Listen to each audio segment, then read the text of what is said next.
வணக்கம். ஐயா சு. வெங்கடேசன் அவர்கள் எழுதிய வீரயுக நாயகன் வேல்பாரி பகுதி 67. கருப்பன்குடி மூதாதையர் தாம் அதை கண்டறிந்தனர். எத்தனை தலைமுறைகளுக்கு முன்னர் அது நிகழ்ந்தது என தெரியவில்லை. எண்ணிலடங்கா காலத்துக்கு முன்னர் அது நிகழ்ந்தது என சொல்வார்கள். அந்த ஆற்றுக்கு அப்போது பெயரிடப்படவில்லை. பெயரில்லாத அந்த ஆற்றின் வலக்கரை முழுவதும் செவல் படிந்த சிறுமண் பரப்பு. அதில் புதர் மண்டிய புற்காடு. புல்லின் வகைகள் தாம் எத்தனை வடிவத்திலும் நிறத்திலும் அவை ஏற்படுத்தும் வாசனையிலும் வகைப்படுத்த முடியாதவையாகத்தானே இன்று வரை இருக்கின்றன. பறவைகளும் விலங்குகளும் மேய்ந்தறியும் புல்லை கொண்டே மனிதன் தனக்கானதை கண்டறிந்தான். ஆவினத்தை மேய்த்து கொண்டிருக்கையில் புதர் ஒன்றில் நீல் தோகை கொண்ட பெரும் புல் விளைந்து கிடந்திருக்கிறது.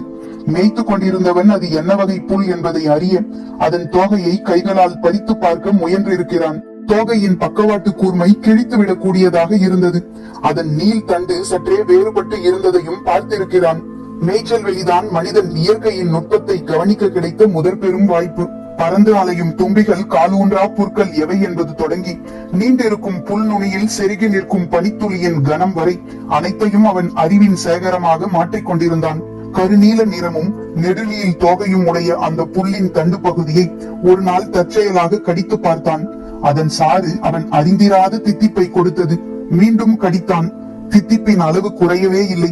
மீண்டும் மீண்டும் கடித்து சுவைத்தான். சுவை குறையாத இந்த புல்லை பற்றி தன் கூட்டத்தார் அனைவருக்கும் போய் சொன்னான். அனைவரும் வந்து கடித்து சுவைத்தனர்.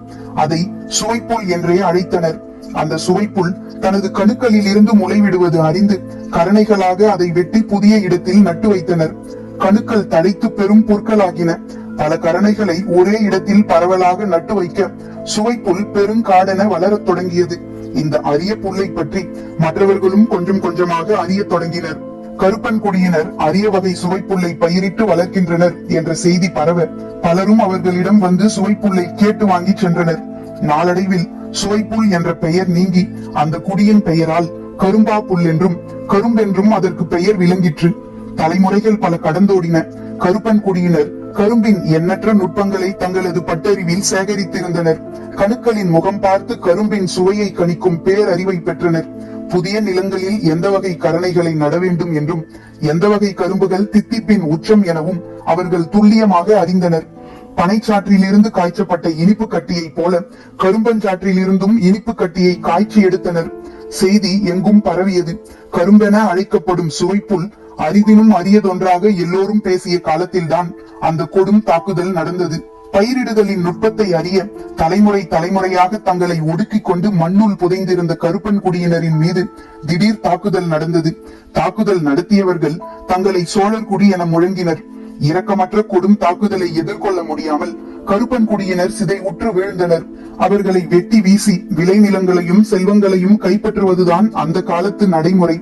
ஆனால் சோழர்குடியின் தலைவன் கருப்பன்குடியினரின் அறிவையும் ஆற்றலையும் நன்கு உணர்ந்தவனாக இருந்தான். எனவே அந்த குடியினரை முழு முற்றாக அழிக்கவில்லை. எல்லோரையும் விளைநிலங்களில் அடிமைகளாக மாற்றினான். கரும்பை எவ்வளவு அதிகமாக விளைய வைக்க முடியுமோ அவ்வளவு அதிகமாக விளைய வைத்தான். கரும்பின் சுவை எங்கும் பரவியது. பனை வெள்ளத்தையும் ஈச்ச வெள்ளத்தையும் கரும்பின் வெள்ளச்சுவை மிஞ்சியது. தலைமுறைகள் பல கடந்தாலும் கருப்பன்குடியின் அடிமை வாழ்வு முடிந்த பாடில்லை. அவர்கள் அளவுக்கு கரும்பை அறிந்த மனித கூட்டம் எதுவும் உருவாகவில்லை. இந்த நிலையில்தான் யவன வணிகம் தொடங்கியது. சேரனின் மிளகுதான் முதலில் யவனர்களை ஈர்த்தது. அந்த வணிகமே பெருமளவு நடந்து கொண்டிருந்தது. அப்போது இந்த நிலத்தில் வேறேதும் புதுமையாக கிடைக்காதா என பல யவன வணிகர்கள் கடற்கரை நகரங்களுக்கு தொடர்ந்து வரத் தொடங்கினர். அவர்களுக்கு தரப்பட்ட விருந்தொன்றில் கரும்பு பரிமாறப்பட்டது. அதன் தித்திப்பும் தீஞ்சுவையும் அவர்களையும் மயக்கின. கரும்பின் கெட்டிப்பாகும் விளைய வைக்கக்கூடிய விதத்தில் கரும்பின் கரணைகளும் யவனம் நோக்கி நாவாய்களில் பயணப்பட தொடங்கின. சோழ அரசனின் அவையில் யவன தேரலும் மினுக்கும் பாண்டங்களும் மாற்று பொருளாக வந்திறங்கின. காலம் ஓடியபடி இருந்தது. தம் குலத்தின் விடுதலையை தாம் பெற்றே ஆக வேண்டும் என்ற வேட்கையில் அவ்வப்போது கருப்பன்குடி வீரர்கள் முளைத்தெழுவர். ஆனால் அது எப்படியும் சோழனுக்கு தெரிந்துவிடும். அந்த செயல் செய்தவர்களை அழித்தொழிப்பர். ஆனாலும் மொத்த குடியையும் அழிக்காமல் பாதுகாத்தனர். கரும்பின் வியப்புறும் சுவையும் நுட்பமும் சோழர்களுக்கு தேவையாக இருந்தன. தீஞ்சுவை புல்லை கண்டறிந்த குடி எண்ணிலடங்கா தலைமுறைகளாக கண்ணீர் சிந்தியபடியே இருந்தது. முளைத்தெழும் கரும்பின் முன்பகுதியில் கருப்பன்குடியின் கண்ணீர் தேங்கியே இருக்கும் என மக்கள் கருதினர். எப்படியாவது இந்த நிலையில் இருந்து மீள வேண்டும் என திட்டமிட்டது வீரர்களின் கூட்டம். ஒன்று. அதற்கு தலைமை ஏற்றவன் ஈங்கையன். எத்தனையோ முறை அழிக்கப்பட்ட அவர்களின் போராட்டத்தை இந்த முறை அழித்துவிட முடியாதபடி நன்கு திட்டமிட்டான். ஈங்கையன் இணையற்ற வீரனாக இருந்தான். தனி மனித போரில் அவனை வெல்லக்கூடிய மனிதர்கள் எவரும் இல்லை என பெயர் எடுத்தான். தன் தோழர்களையும் அதே போல வளர்த்தெடுத்தான். அவனது அறிவு கூர்மையும் ஆற்றலின் வலிமையும் பெரும் நம்பிக்கையை கொடுத்தன. ஆனால் சோழன் இப்போது சிறு குடியன் அல்லன், பேரரசன். தன் மகன் செங்கன சோழனுக்கு சோழவேலன் முடிசூட்ட நாள் குறித்திருந்தான். முடிசூட்டு விழாவுக்கு முன்னர் நடக்கும் களப்பலி சடங்குக்காக சோழர்களின் குதிரைகள் கரும்பு காட்டுக்குள் சீறி பாய்ந்தன. மீண்டும் எதிர்பாராத தாக்குதல். கருப்பன்குடி வீரர்கள் சிதைந்தனர். எதிரிகளின் படையை ஈங்கையன் தன்னந்தனியாக எதிர்கொண்டான். அவனது வாள் வீச்சில் மயிரிழையில் தப்பி பிழைத்தான் சோழ நாட்டு தளபதி உரையன். ஆவேசமும் அதிசிறந்த வீரமும் உடைய ஈங்கையனின் தாக்குதலை எதிர்கொள்ள முடியாமல் பின்வாங்கினான் உரையன். முடிசூட்டு விழா காலத்தில் சோழப்படை பின்வாங்கிய செய்தி பேரரசனை எட்டுமாயின் தன்னை கொன்றழிப்பான் என முடிவு செய்த தளபதி இரவோடு இரவாக பல மடங்கு படை திரட்டினான். பின்வாங்கி ஓடியவன் விரைந்து திரும்பி வருவான் என ஈங்கையன் எதிர்பார்த்தான்.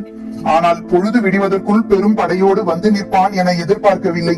எண்ணற்ற இனக்குழுக்களை அழித்து பேரரசாக வளர்ந்து நிற்கும் அரசாட்சிக்கு முதுகெலும்பாக இருப்பது இத்தகைய படைவளம்தான்.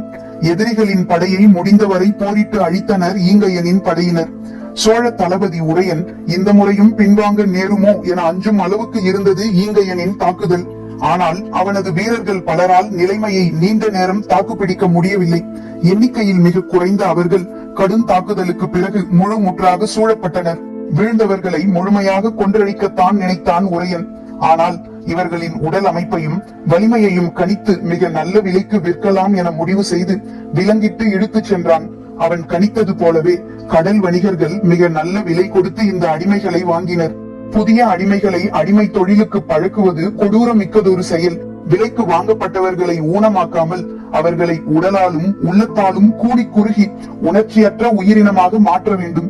இதை செய்து முடிக்க கப்பல் தலைவன் ஒவ்வொருவனும் ஒவ்வொரு வழிமுறையை பின்பற்றுவான். ஈங்கையன் கூட்டத்தை விலைக்கு வாங்கிய கப்பலின் தலைவனோ அவர்களுக்கு எந்த வேலையையும் கொடுக்காமல் விலங்கு பூட்டி கப்பலின் மேல் தளத்தில் அமர வைத்தான். கப்பல் புகாரில் இருந்து வைப்பூருக்கு வந்து சேர்ந்தது. வைப்பூரில் பொருள்கள் ஏற்ற இன்னும் 2 நாள்களாகும் என்ற நிலையில் புதிதாக வாங்கியவர்களை முழு அடிமைகளாக மாற்றும் வேலையில் இறங்கினான். வாங்கப்பட்டவர்களின் தலைவனான ஈங்கையனை மீகானின் கூம்பு மாட கம்பத்தில் கட்டினான். என்ன செய்ய போகிறான் என்று மற்றவர்கள் மிரண்டு பார்த்து கொண்டிருந்த போது அருகன்குடியில் வாங்கிய புதுச்சாட்டையோடு 3 பேர் 3 திசையில் நின்றனர். விலாசல் தொடங்கியது. விலங்கின் நரம்பிலும் மரத்தின் நரம்பிலும் செய்யப்பட்ட புதுச்சாட்டைகள் இடைவிடாமல் ஈங்கையனை வெட்டி சிதைத்தன. கண் கொண்டு பார்க்க முடியாத கொடுமை நடந்தேறியது. மற்ற வீரர்கள் கதறி துடித்தனர். இழுபடும் சாட்டையின் வீச்சுக்கு ஏற்ப குருதி துளிகள் நீண்டு சிதறின. எது செய்தும் காது கொடுத்து கேட்க அங்கு யாரும் இல்லை. பகல் முழுவதும் அடித்தனர். உடலெங்கும் இரத்த விலாராக மாறி காலடியில் நிறைந்து நின்றது செங்குருதி. விலங்கிடப்பட்ட நிலையில் பார்த்து கொண்டிருக்கும் ஒவ்வொருவனும் உள்ளம் ஒடுங்கி சிதைவுற்று அடிமைத்தனத்துக்குள் ஆழ புதைய வேண்டும் என்பதற்குத்தான் இந்த கொடுமையை செய்கிறார்கள். மாலை மங்கிய போது ஈங்கையன் முழுமையாக நினைவிழந்தான். கப்பலில் ஏற்றப்பட வேண்டிய பொருள்கள் வந்து சேர்ந்தன. அவற்றை கப்பலில் ஏற்றும் வரை அடிப்பதை நிறுத்தி அந்த பணியை செய்ய தொடங்கினர். கம்பத்தில் கட்டப்பட்டிருந்த ஈங்கையன் மயங்கிய நிலையில் தலை தொங்கி கிடந்தான். விலங்கிடப்பட்ட அவன் தோழர்கள் செய்வதறியாது துடித்து கிடந்தனர். இந்த நிலையில்தான் துறைமுகத்தின் கீழ்ப்பகுதியில் இருந்து பெருநெருப்பு எழுந்தது. கப்பலில் இருந்தவர்கள் அதை அணைக்க ஓடினர். விலங்கிடப்பட்ட அடிமைகள் தங்களையோ தங்கள் தலைவனையோ விடுவிக்க என்ன செய்வதென்று தெரியாமல் கதறி துடித்தனர். நேரம் ஆக ஆக நெருப்பு எங்கும் பரவியது. ஒரு கட்டத்தில் அவர்கள் இருக்கும் கப்பலின் விளிம்பு பகுதியில் நெருப்பு மேலேறி கொண்டிருந்தது. அவர்கள் பெரும் கூச்சல் எழுப்பினர். அப்போதுதான் திரையர் கூட்டம் நெருப்பினுள் நுழைந்து அவர்களை மீட்டது. கபிலரும் உதிரனும் வேட்டுவன் பாறையில் இருந்து மீண்டும் எவ்வியூருக்கு புறப்பட்டனர். வழியில்தான் ஈங்கையனின் கதையை உதிரன் கபிலருக்கு சொல்லிக் கொண்டு வந்தான். இத்தனை மாதங்களாகியும் ஈங்கையனும் அவன் கூட்டத்தாரும் தாங்கள் யார் என்பதை வாய் திறந்து பேசவில்லை. சோழ பேரரசன் தான் தங்களின் எதிரி என தெரிந்தால் யாரும் தங்களுக்கு பாதுகாப்பு அளிக்க மாட்டார்கள் என்று அவர்கள் நினைத்துள்ளனர். அது மட்டுமன்று, யாரிடமும் நம்பிக்கை கொள்ளும் சூழலும் அவர்களுக்கு இல்லை. அதனால்தான் அவர்கள் பேச்சற்று இருந்துள்ளனர். நம்மவர்கள் அவர்களை மீட்டதும் இங்கு வந்ததில் இருந்து நல்லதொரு மருத்துவம் செய்து அவர்கள் தலைவன் ஈங்கையனை காப்பாற்றியதும் அவர்களுக்கு நம்மீது நல்ல எண்ணத்தை உருவாக்கியுள்ளது. ஆனாலும் நாம் யார் என்பதை முழுமையாக தெரிந்து கொள்ளாமல் பேச மறுத்துள்ளனர். கடுவனின் கதையை அறிந்த பிறகுதான் நம்பி பேசத் தொடங்கினான் ஈங்கையன். அவர்களின் குடி அடைந்த துயரம் சொல்லி மாளாது என்றான் உதிரன். கேட்டுக்கொண்டே நடந்த கபிலர், அடிக்கரும்பின் தித்திப்புக்காக மனம் எத்தனை முறை ஏங்கியுள்ளது. ஆனால் அவையெல்லாம் இந்த குடியின் குருதியில் தானே விளைந்துள்ளன. பூத்த கரும்பும் காய்த்த நெல்லும் உடையது சோழனின் கழனி என்று புலவர்கள் பாடுகின்றனர். ஆனால் அந்த கழனி கரும்பாக்குடி சிந்திய குருதியால் தான் உலராமல் இருக்கிறது என்றார். உதிரன் கபிலரின் சொற்களை கேட்டபடி அமைதி கொண்டு நடந்தான். நெருப்பிலே அழிந்து விடாமல் இவர்களை மீட்டெடுத்ததன் மூலம் வாழ்வெல்லாம் மகிழ்ந்துண்ட கரும்பன் சாற்றுக்கும் வெள்ளத்துக்கும் கைமாறு செய்துள்ளோம் என்றார் கபிலர். திரையர்கள் இருந்ததால் தான் இவர்களை மீட்டெடுக்க முடிந்தது. ஈங்கையனின் உருவ அமைப்பை பார்த்தால் உங்களுக்கு தெரியும். அவ்வளவு திறன் வாய்ந்த ஒருவனை கம்பத்தில் இருந்து பீத்தெடுத்து தோளிலே போட்டு தூக்கி கொண்டு நெருப்பிலிருந்து வெளியேறுவதெல்லாம் இயலுகிற செயலன்று என்றான் உதிரன். சற்றே அமைதியுடன் நடந்த கபிலர் சொன்னார், வெற்றிலையும் கரும்பும் மனித குலம் இருக்கும் வரை தேவைப்பட்டு கொண்டே இருக்கும். தமது இலையாலும் தண்டாலும் சாற்றாலும் மனிதனுக்கு அருமருந்தை தந்தபடியேதான் இருக்கும். அந்த அரிய பயிரினங்களை கண்டறிந்த ஆதி குடிகள் எப்படியெல்லாம் வேட்டையாடப்படுகிறார்கள். அவர்கள் கண்டறிந்த உயிர் செல்வங்களுக்கு நாம் செய்யும் கைமாறு இதுதானா? ஏக்க பெருமூச்சோடு பாறையை பிடித்து மேலேறி கொண்டிருந்தார் கபிலர். சொல்லின் வலி உள்ளத்தின் உறுதியை தளர்த்த வல்லது. இதைவிட கடினமான செங்குத்து பாறையை கூட குனிந்து உட்காராமல் நிமிர்ந்தபடி மேலேறிய கபிலர் இந்த சிறு பாறையை கடக்க உட்கார்ந்து நகர்கிறார். அவரின் செயலை உன்னிப்பாக கவனித்த உதிரன் பேச்சை மாற்றி அவரின் எண்ணங்களை திருப்ப முயன்றான். உங்களை காண வந்த பெரியவரோடு 2 இளைஞர்கள் உதவிக்கு வந்தார்கள் அல்லவா என்றான். பாறையை கவனமாய் கடந்த பிறகு நிமிர்ந்த கபிலர், ஆம், திசைவேழரோடு 2 வந்திருந்தனர் என்றார். அவர்களில் ஒருவனாவது படை வீரனாகவோ ஒற்றனாகவோ இருப்பான் என நானும் நீலனும் நினைத்தோம். ஆனால் அப்படி அன்று. 2 அவரின் மாணவர்கள்தாம். அவர் காலத்தை கணிக்கும் பேராசான். இது போன்ற செயல்களுக்கெல்லாம் மாமனிதர்களை பயன்படுத்திவிட முடியாது. இயற்கையின் பேர் இயக்கத்தை கணித்துக் கொண்டிருப்பவர்கள் மனிதர்களின் கீழ்மைக்கு துணை போக மாட்டார்கள். கபிலர் சொல்லி முடிக்கும் முன்னர் சற்றும் இடைவெளியின்றி உதிரன் கேட்டான், பாண்டிய பேரரசுக்காகத்தானே அவர் இங்கு வந்தார்? இல்லை, அவர் நம்பும் உண்மைக்காக வந்தார். இயற்கையின் உள் நரம்புகள் மனிதனின் கைகளுக்கு மிக அரிதாகவே அகப்படும். அப்படியொன்று தெய்வவாக்கு விலங்கின் வடிவில் அகப்பட்டுள்ளது. அதை இழந்துவிடக் கூடாது என்ற தவிப்பில் தான் வந்துள்ளார் என்றார். அவரின் கூற்றில் உண்மை இருக்கிறதா என கேட்டான் உதிரன். அடுத்த பாறையில் ஏறாமல் அப்படியே நின்றார் கபிலர். பாறையின் மேலேறிய உதிரனுக்கு கபிலர் ஏன் ஏறாமல் நிற்கிறார் என்ற காரணம் புரியவில்லை. நான் எங்கே நிற்கிறேன் என்று கேட்டார் கபிலர். கீழே நிற்கிறீர்கள் என்றான் உதிரன். காரமலையின் உச்சியில் நின்றாலும் நான் கீழே நிற்பதாகத்தானே உனக்கு தோன்றுகிறது என்றார். கபிலர் சொல்ல வருவது உதிரனுக்கு புரியவில்லை. கபிலர் விளக்கினார், உண்மை என்பது இருக்கும் இடம் சார்ந்தது. அதனால்தான் நான் கீழே இருப்பதாக கன நேரத்தில் நீ முடிவு செய்து விட்டாய். நீ சொல்வது உன்னளவில் மட்டுமே உண்மை. அதுவே முழு உண்மையாகிவிடாது. எல்லோரும் ஓரிடத்தில் நிற்கப் போவதில்லை. எனவே எல்லோருக்குமான பொது உண்மை இருக்க போவதே இல்லை. கபிலரும் உதிரனும் எவ்வியூர் அடைந்த போது தேக்கனும் காலம்பனும் ஊர் திரும்பி இருந்தனர். அனங்கனும் அவன் குழுவினரும் காட்டெருமை கூட்டத்தோடு எந்த மலையில் அலைகிறார்கள் என்பதை பற்றி பலரும் அவர்களிடம் விசாரித்துக் கொண்டிருந்தார்கள். கபிலர் வந்து சேர்ந்ததும் விசாரிப்புகள் எல்லாம் அவர் பக்கமாக திரும்பின. அவரின் ஆசானை பற்றி அறிந்து கொள்ள எல்லோருக்கும் ஆர்வம் இருந்தது. பாட்டாப்பிரையில் பெரியவர்கள் காத்திருந்தனர். ஆனால் பாரியை பார்க்க போன கபிலர் நள்ளிரவு வரை வரவில்லை. பாரியின் அவையில்தான் அந்த உரையாடல் நடந்தது. தனக்கும் திசைவேழருக்கும் நிகழ்ந்த சந்திப்பை பற்றி முழுமையாக விளக்கினார் கபிலர். உடன் தேக்கனும் முடியனும் இருந்தனர். திசைவேழர் வந்ததன் நோக்கத்தை பாரியால் கணிக்க முடிந்தது. தேவவாக்கு விலங்கு வடதிசை நோக்கித்தான் உட்காரும் என்பது அனைவரும் அறிந்த ஒன்றுதான். ஆனால் அதற்கு இப்படி ஒரு பயன்பாட்டு காரணம் இருக்கும் என நினைக்கவில்லை என்றான் பாரி. அது வடதிசை நோக்கி மட்டுமே உட்காரும் என்பது உங்கள் அனைவருக்கும் தெரியுமா என கேட்டார் கபிலர். இது கூடவா தெரியாமல் இருப்போம் என்றான் முடியன். தேவவாக்கு விலங்கை கொற்றவையின் குழந்தை என்றுதானே சொல்கிறோம். கொற்றவைக்கு வடக்கு வாசெல்லி என்றொரு பெயர் உண்டு என்பதை நீங்கள் அறிய மாட்டீர்களா? கொற்றவை கூத்தின் போது அனைத்து நாள்களும் அது கீழிறங்கி வந்துதானே பழத்தை எடுத்தது. அப்போதெல்லாம் அது உட்கார்ந்ததை நீங்கள் கவனித்து அறியவில்லையா என கேட்டான் பாரி. கபிலர் திகைத்து போனார். அவை மிகவும் அஞ்சியபடி வந்து பழத்தை எடுத்துச் செல்வதை கூர்ந்து கவனித்தேன். ஆனால் அவற்றின் தனித்த நடவடிக்கையை கவனத்தில் கொள்ளவில்லை என்றார் கபிலர். உரையாடலை கேட்டுக்கொண்டிருந்த தேக்கன் இடுப்பு துணியில் மடித்து வைத்திருந்த வெற்றிலையை எடுத்துக்கொண்டே சொன்னார், திசைவேழரின் வருகையிலும் நாம் கவனிக்க தவறும் தனித்த விஷயங்கள் இருந்துவிடக் கூடாது. தேக்கனின் சொல் சற்றே கடுமையானதாகத்தான் இருந்தது. ஆனாலும் இன்முகத்தோடுதான் கபிலர் அதை எதிர்கொண்டார். கவனம் தவறிவிடக் கூடாது என்பதில் நான் மிகுந்த எச்சரிக்கையுடன் இருந்தேன். பாண்டியனின் பெரும் துறைமுகமான வைப்பூர் துறைமுகமே நம்மவர்களின் தாக்குதலால் அழிந்திருக்கிறது. அப்படி இருந்தும் இவ்வளவு மென்மையான முயற்சியை பாண்டியன் ஏன் செய்கிறான் என கேட்டார் தேக்கன். கபிலரிடம் இதற்கான விடை இல்லை. சிந்தித்தபடி அமைதியானார். பெருந்தாக்குதலுக்கான ஆயத்த முயற்சியில் இருப்பவர்கள் நாங்கள் அப்படி அல்ல என காட்டிக்கொள்ள முயல்வார்கள். இந்த முயற்சி அப்படிப்பட்ட ஒன்றுதான் என்றார் தேக்கன். ஆழ்ந்த சிந்தனைக்கு பிறகு அதற்கும் வாய்ப்பிருக்கிறது என்று சற்றே மெல்லிய குரலில் சொன்னார் கபிலர். அதை கவனித்த பாரி கேட்டான், உங்களுக்கு ஏன் அவ்வாறு தோன்றியது?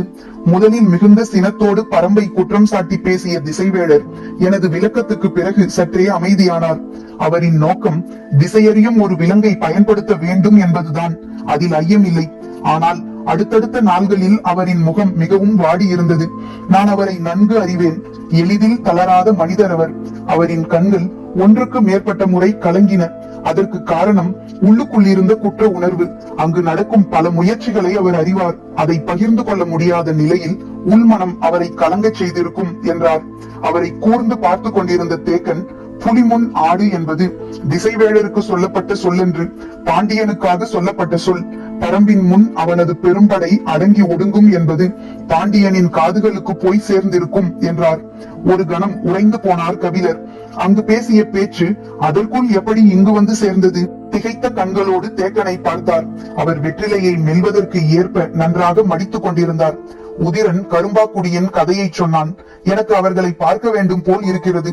அவர்கள் யார் என தெரிந்த பிறகும் ஈங்கையனை அழைக்காமல் ஏன் வந்தீர்கள் என உதிரனை கோபித்தேன் என்றான் பாரி. பேச்சின் போக்கை எவ்விடம் மாற்ற வேண்டும் என்பதை பாரி அளவுக்கு நன்கு உணர்ந்தவர் யாரும் இல்லை என்பது கபிலருக்கு தெரியும். திசைவேளர் தனக்கு சிகிச்சை செய்த மருத்துவர்களிடம் நிறைய பேசினார். அந்த பேச்சுகள் எல்லாம் இங்கு வந்து சேர்ந்திருக்கின்றன. அவர் என்னவெல்லாம் பேசினார் என்பது கபிலருக்கு கூட முழுமையாக தெரியாது. அவரின் எண்ண ஓட்டங்களை கண்டறிய மருத்துவர்களுக்கு கூடுதல் வாய்ப்பு இருந்திருக்கும். அவர் சொன்ன சொற்களில் இருந்துதான் தேக்கன் இந்த முடிவுக்கு போயுள்ளார் என்பதை கபிலர் உணர்ந்த போது அது குறித்த பேச்சை நீட்டிக்க வேண்டாம் என்றுதான் பாரி ஈங்கையனின் பேச்சை எடுத்தான். பாரியின் எண்ணத்தை புரிந்து கொண்டு கபிலர் சொன்னார், நாங்கள் மலையேறும் போதுதான் ஈங்கையனின் கதையை உதிரன் என்னிடம் சொன்னான். அவர்களை பார்க்காமல் வந்துவிட்ட கவலை எனக்கும் உண்டு. வெற்றிலையை வாயில் மென்றபடி தேக்கன் கேட்டார், என்ன சொன்னார் வேட்டூர் பழையன்? உங்களுக்கு தெரியாமல் என்னிடம் எதுவும் சொல்ல போகிறாரா? அல்லது என்னிடம் சொல்லியது எதுவும் உங்களுக்கு தெரியாமல் இருக்க போகிறதா என நினைத்துக் கொண்டே 4 நாள்கள் அல்லவா நிறைய பேசினோம். குறிப்பாக நீலன் மயிலாவின் மனவிழா பற்றி கண்கள் பூக்க பேசினார் என்றார். மென்று சுவைத்த வாயின் அசைவு சட்டென நின்றது. காலம் தாழ்த்துவது அழகல்ல என தோன்றியபடியே இருந்த எண்ணத்தை கிளறிவிட்டது கபிலரின் சொல். திரும்பி பாரியை பார்க்க நினைத்தவர் அதை தவிர்த்து மீண்டும் கபிலரின் பக்கம் திரும்பினார். தேக்கனின் எண்ண ஓட்டத்தை மட்டுமன்று பழையனின் எண்ண ஓட்டத்தையும் நன்கு அறிந்த பாரி சொன்னான், இந்த கார்காலத்தில் தான் மனவிழாவை முடிவு செய்திருந்தோம். ஆனால் எதிர்பாராத பலவும் நடந்துவிட்டதால் மனவிழாவை நடத்த முடியாமல் போய்விட்டது. அதற்காக இனியும் காலம் கடத்த வேண்டாம். உப்பரைக்கு போய் வந்த 3ஆம் நாள் மனநாளாக முடிவு செய்து செய்தி அனுப்புங்கள் என்றான் பாரி. நீண்ட நாள் பேச்சு அந்த கணமே முடிவானது. தேக்கனுக்கு பெரும் மகிழ்ச்சியை தந்தது. உடனே சம்மதித்தான். கபிலரும் மகிழ்வடைந்தார். உப்பரைக்கு போய் வந்த உடன் என்று பாரி ஏன் சொன்னான் என்பது மட்டும் அவருக்கு புரியவில்லை. உப்பரை எங்கே இருக்கிறது? போய் வர எவ்வளவு நாள்கள் ஆகும் என கேட்டார். போய் வர 1 மாதம் ஆகும். ஆண்டுக்கு ஒரு முறை பரம்பின் தலைவன் அங்கு போய் திரும்புவது காலகால பழக்கம். இந்த முறை சற்று தாமதமாகிவிட்டது என்றான் தேக்கன். நீலன் மயிலாவின் மனவிழா ஏற்பாடு உறுதியான மகிழ்வில் வெற்றிலையை வேக வேகமாக மடித்து வாயில் திணித்துக் கொண்டே கேட்டான், நீங்கள் என்னோடு இருந்து மனவிழா வேலையில் பங்கெடுக்கிறீர்களா அல்லது பாரியோடு உப்பரைக்கு போய் வருகிறீர்களா? கை நீட்டி வெற்றிலையை கேட்டார் கபிலர். மறுமொழி ஏதும் சொல்லாமல் கை நீட்டுகிறாரே என சிந்தித்தபடி வெற்றிலையை கொடுத்தார் தேக்கன். வாங்கி அதை தோதாக மடித்துக் கொண்டே கபிலர் சொன்னார், இந்த கேள்விக்கு நான் சொல்லித்தான் விடை தெரிய வேண்டுமா உங்களுக்கு? சிரித்தான் பாரி. வெற்றிலையை வாயில் மென்றபடியே முடியன் சொன்னான், தேவவாக்கு விலங்கு திசை மாறியா உட்கார்ந்து விட போகிறது? மீண்டும் சிரித்தான் பாரி. கிடைத்த வாய்ப்பை கொண்டு தேக்கனை நோக்கி சொல்லை சுழற்றினார் கபிலர். இத்தனை நாள்களாகியும் தனித்த விஷயங்களை கவனிக்கவில்லையா நீங்கள்? அறையெங்கும் பொங்கி வெடித்தது சிரிப்பு. பரம்பின் குரல் ஒலிக்கும்.